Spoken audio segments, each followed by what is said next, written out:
Denver 7 On Demand is brought to you by Ferguson and BAC Appliance Center, the best in bath, kitchen, and lighting for your home.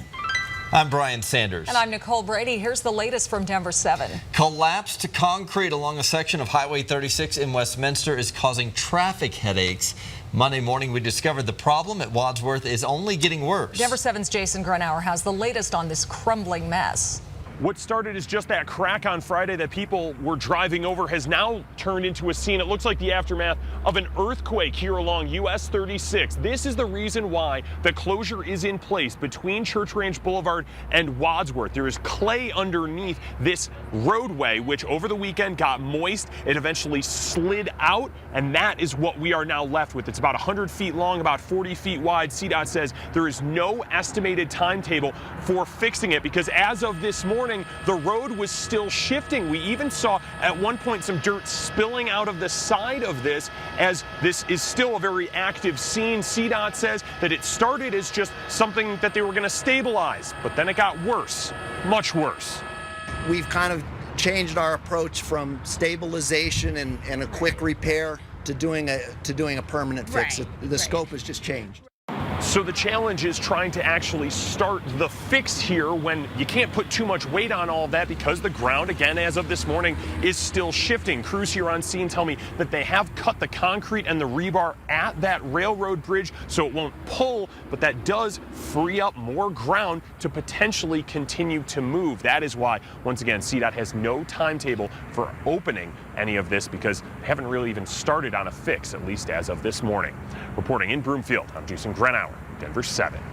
There are several important votes happening across the Front Range today. First, Aurora leaders will vote today on whether to allow another 80 oil and gas well sites. If passed, it would be the second major oil and gas project in Aurora this year. Back in May, the city approved nearly 300 wells for the Conoco Corporation.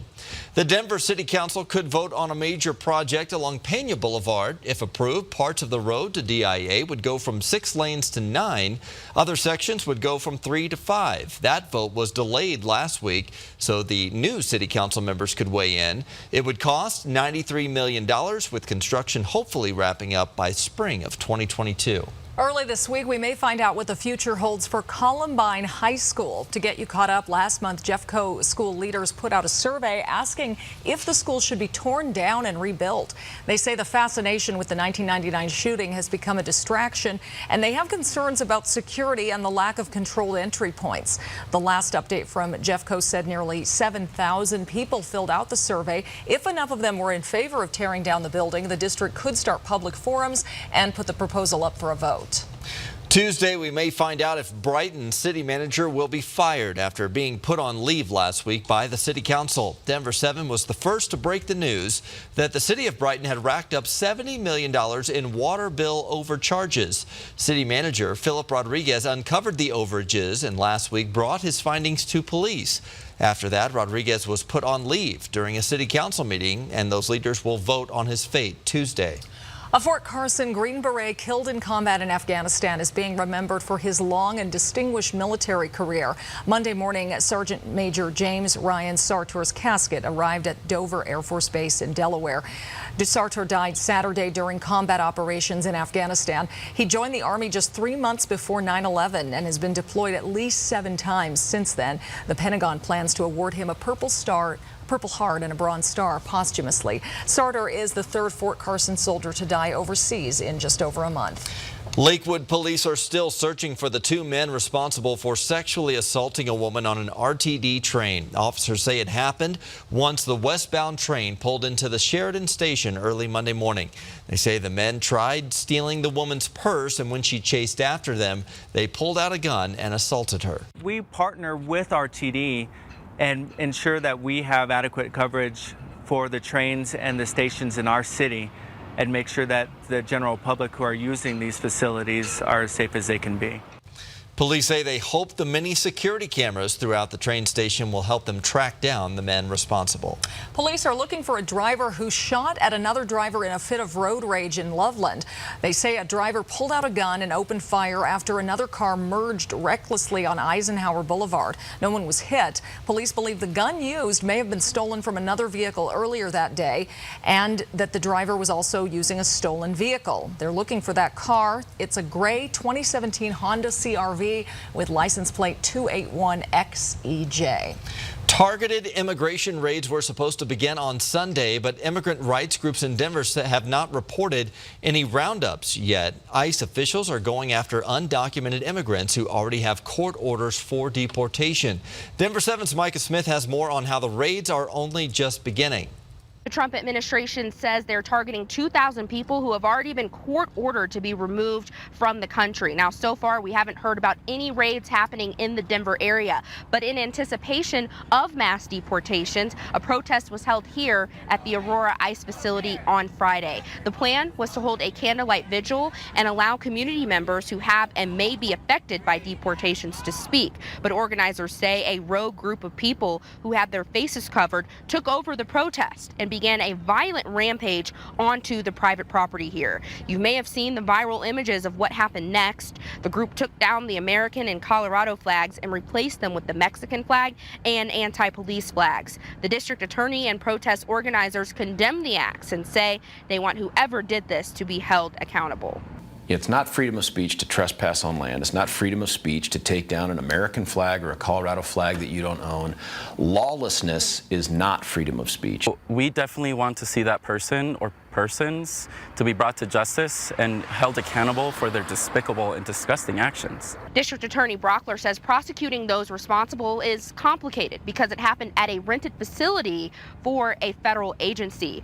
But Brockler says he would love to, quote, see due process in the court system for this behavior. Reporting in Aurora, Micah Smith, Denver 7. Summer snowmelt is boosting Colorado reservoirs, and our waterways are sitting well above average now. The reservoirs went from 59% capacity at the end of May to 76% at the end of June.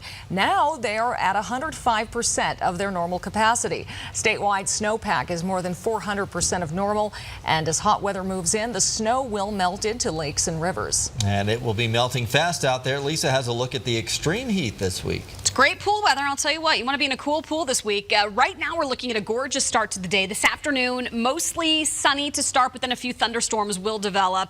With those storms, the risk of severe weather is going to be low. We're going to be in the 90s by noon, so some great pool weather through early afternoon until a few of those storms roll through. But this is what you're walking out the door to this morning. Blue sky, sunshine statewide, a really pretty start to the day. Waking up to 60s, but look at how fast it warms up. By 11 o'clock, we're at 88 degrees in Denver, so near 90 by noon, and then some low to mid 90s for highs. Now you'll notice again right around 2 o'clock as a few storms start to build. Any hiking, you're going to want to get up early today. We'll start to see some lightning by midday. Overnight tonight, you'll see things start to clear out. In fact, by 7 o'clock, most of those storms are going to be well off on the far eastern plains, and we'll be under a mostly sunny sky. Beautiful for sunset and still pretty warm with some 80s. 60s early Tuesday morning, and then tomorrow afternoon, we're going to do it all again. Some low to mid 90s with the chance for some afternoon storms. So really our best chance for some storms this week will be toward the beginning of it, both today and tomorrow. The risk of severe weather here on the Super 7 day is extremely low. If we see some stronger storms today, it'll likely be north and east of Colorado. You can see it just clips that northeastern corner, so a little closer to Sterling later today. We may see a few severe thunderstorm warnings. Really hot weather settling in. We're going to go from mid 90s today and tomorrow to near triple-digit heat. It looks like the hottest days of the season coming up. So by Thursday, again, 99 to about 100. Now at this point, we haven't hit 100 yet, so this could be our first triple-digit day of the year. Since 1872, Denver has seen 89 days either at or above 100. It's actually not a lot. It's not a typical thing. We get a lot of 90s in the summer, but not so many triple-digit heat days. It is going to stay, though, pretty hot through the weekend. We're expecting some upper 90s Friday, upper 90s on Saturday, with a slightly better chance, you guys, for a few storms a little later this week. It looks hot out there. Yeah. Wow. All right. Thank you, Lisa. Thank you for watching this Denver 7 Now update. Check back here later for another update and download the Denver 7 app for breaking news and alerts. Have a great day.